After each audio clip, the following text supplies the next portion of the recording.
Hi friends, welcome to my YouTube channel. आज हम शुरू करने जा रहे हैं एजुकेशनल साइकोलॉजी टॉपिक। तो एजुकेशनल साइकोलॉजी के बारे में जानने से पहले हम जानते हैं कि साइकोलॉजी क्या है, मनोविज्ञान क्या है।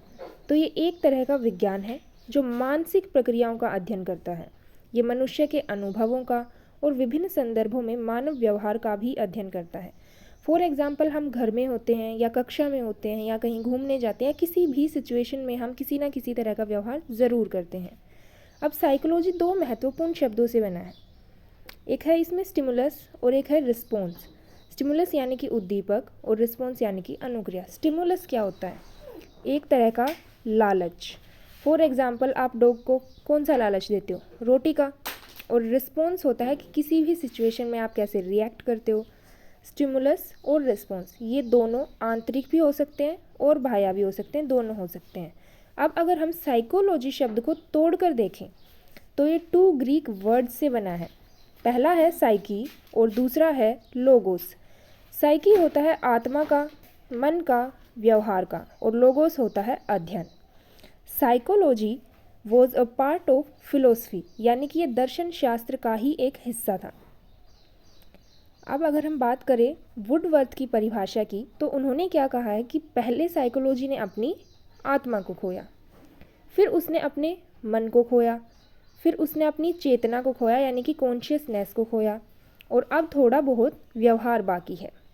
तो अगर अब प्रेजेंट में पूछे कि साइकोलॉजी क्या है, तो वो है व्यवहार का अध्ययन। अब हम कुछ और डेफिनेशंस की तरफ चलते हैं। सबसे पहले है वॉटसन, जो कि व्यवहार का शुद्ध विज्ञान इसे बताते हैं। उसके बाद ये स्किनर की दी हुई एक परिभाषा है कि मनोविज्ञान व्यवहार और अनुभव का विज्ञान है। McDougall and Woodworth. अगर हम बात करें कि first laboratory of psychology world में किसने स्थापित की, तो वो की थी विल्हेम वुंट ने 1879 में जर्मनी के लिप्जिंग में। और जो फादर ऑफ एक्सपेरिमेंटल साइकोलॉजी है वो भी हम विल्हेम वुंट को ही कहते हैं। आगे चलते हैं। अब वर्ल्ड की तो हमने बात कर ली, अब बात करते हैं कि फर्स्ट लेबोरेटरी इंडिया में किसने स्थापित की साइकोलॉजी की, तो वो की थी एन सेन गुप्ता ने कलकत्ता में 1916 में। अब ब्रेन इमेजिंग टेक्निक्स एफएमआरआई और ईईजी। एफएमआरआई जिसकी फुल फॉर्म है फंक्शनल मैग्नेटिक रीजनेंस इमेजिंग, और इलेक्ट्रोइंसेफेलोग्राम ईईजी। अब बात करते हैं शैक्षिक मनोविज्ञान की। अगर आपसे शैक्षिक मनोविज्ञान का फादर पूछा जाता है या जनक पूछा जाता है, तो वो है हमारे ई.एल. थोर्नडाइक। शैक्षिक मनोविज्ञान की एक परिभाषा यहाँ पर दी गई है जेम्स ड्रेवर के अनुसार। अब बात करते हैं मेथड्स की कि मेथड्स क्या है साइकोलॉजी के। तो इसमें दो टाइप के मेथड्स होते हैं। सबसे पहला है ऑब्जर्वेशन यानी कि अवलोकन करना, और दूसरा है एक्सपोजिशन यानी कि विवरणात्मक विधियाँ। ऑब्जर्वेशन मेथड के भी कुछ सब टाइप्स हैं और एक्सपोजिशन के, तो चलिए देखते हैं। ऑब्जर्वेशन में सबसे पहले आता है इंट्रोस्पेक्शन। नाम से ही पता चल रहा है इंट्रो, यानी कि इसमें आप खुद को ऑब्जर्व करते हो। और याद रखना फ्रेंड्स, ये सबसे ओल्डेस्ट और सब्जेक्टिव मेथड है। सब्जेक्टिव यानी हर व्यक्ति का ये अलग अलग होता है, हर व्यक्ति अपने आप में यूनिक होता है। नेक्स्ट है एक्सट्रोस्पेक्शन मेथड। ये इंट्रोस्पेक्शन का ही अपोजिट है। इंट्रोस्पेक्शन में आप क्या कर रहे थे? खुद को ऑब्जर्व कर रहे थे। एक्सट्रोस्पेक्शन में आप किसी दूसरे का अवलोकन करते हैं। और एक्सपेरिमेंटल यानी कि एक्सपेरिमेंट, इसमें आप प्रयोग करके देखते हो। फोर्थ है फील्ड स्टडी मेथड। नाम से पता चल रहा है फील्ड स्टडी, इसमें आप किसी एक पर्टिकुलर फील्ड को चुन लेते हो कि हाँ मुझे इस चीज़ का अध्ययन करना है। अब अगर हम बात करें एक्सपोजिशन मेथड्स की, तो इसमें सबसे पहला मेथड है केस हिस्ट्री। इसमें आप किसी एक व्यक्ति का पूरा विवरण पता करते हैं। नेक्स्ट है सर्वे मेथड। सर्वे यानी जो कि हम एक बड़ी पॉपुलेशन पर करते हैं उसके बारे में जानने के लिए। थर्ड है कंपैरेटिव, कंपैरिजन करना। अब नेक्स्ट है हमारा साइको एनालिटिक मेथड।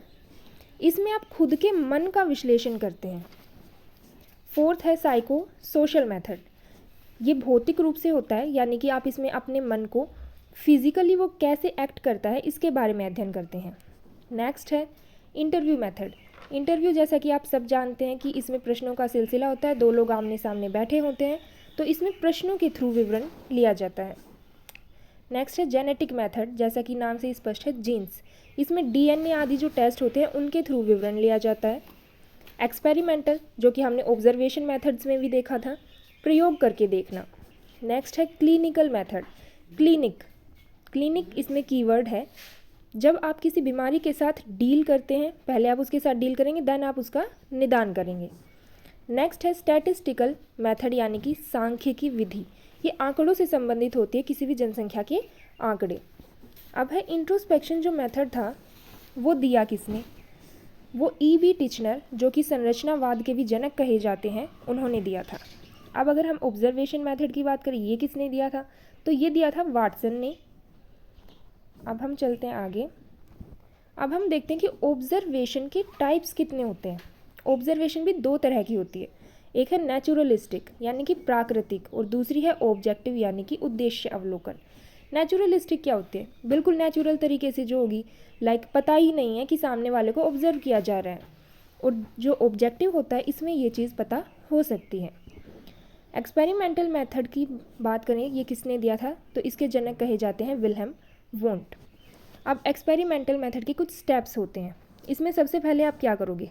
प्रॉब्लम जो उसको आइडेंटिफाई करोगे, देन आप फॉर्मुलेट करोगे हाइपोथेसिस को, उसके बाद आप डिज़ाइन करोगे कोई एक एक्सपेरिमेंट, फिर आप टेस्ट करोगे उन हाइपोथेसिस का, नेक्स्ट आप एनालिसिस करोगे रिजल्ट्स का, और उसके बाद interpretation and conclusion of results. अब बात करते हैं केस हिस्ट्री मेथड किसने दिया? तो ये फ्रेडरिक ली प्ले ने दिया था। इसमें आप किसके थ्रू कर सकते हो? ये व्यक्तिगत साक्षात्कार के थ्रू हो सकता है, या फिर आप डायरेक्ट भी ऑब्जर्व कर सकते हो, या फिर एनेक्डोटल रिकॉर्ड्स के थ्रू। अब बात करते हैं सर्वे मेथड की। सर्वे मेथड, जैसा कि मैंने आपको बताया कि ये एक बड़ी पॉपुलेशन पर होता है, तो ये भी आप किसी के थ्रू करोगे। इसके लिए आप क्वेश्चनेयर का यूज़ कर सकते हो, या रेटिंग स्केल का यूज़ कर सकते हो, या चेकलिस्ट का यूज़ कर सकते हो, या फिर इन्वेंट्री का आप यूज़ कर सकते हैं। नेक्स्ट है डेवलपमेंटल मेथड। ये पीछे हमने जो पढ़ा जेनेटिक्स मेथड, उसी को हम डेवलपमेंटल मेथड भी कहते हैं। अब इसके भी दो सब टाइप्स हैं। सबसे पहला है क्रॉस सेक्शनल, देन है लॉन्गिट्यूडनल। क्रॉस सेक्शनल में क्या होता है? अलग अलग सैंपल होते हैं इसमें, अलग अलग आयु के बच्चों को आप बिल्कुल सेम टाइम पर अध्ययन करते हैं। और लॉन्गिट्यूडनल में क्या होता है? इसमें सेम ग्रुप ऑफ पीपल तो होता है, लेकिन इसमें पीरियड ऑफ टाइम अलग अलग होता है। अब क्रॉस सेक्शनल में फॉर एग्जांपल आपने 2022 में अध्ययन किया किसी अलग अलग आयु के बच्चों को, लेकिन लॉन्गिट्यूडनल में क्या होगा? डिफरेंट टाइम्स, लाइक आपने एक बार 2001 में कर लिया, फिर आपने 2002 में किया, फिर नेक्स्ट आपने उन्हीं बच्चों पर 2005 में किया। क्लिनिकल मेथड की अगर हम बात करें, तो ये दिया था विटमर ने।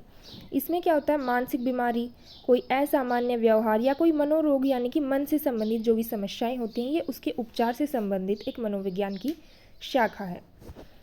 सो आई होप कि आपको ये कंटेंट पसंद आया होगा, और अगर आप चाहते हैं कि ऐसा ही कंटेंट मैं आगे आने वाले वीडियोज़ में लाऊं, तो आप चैनल को लाइक, शेयर एंड सब्सक्राइब करें। Thank you.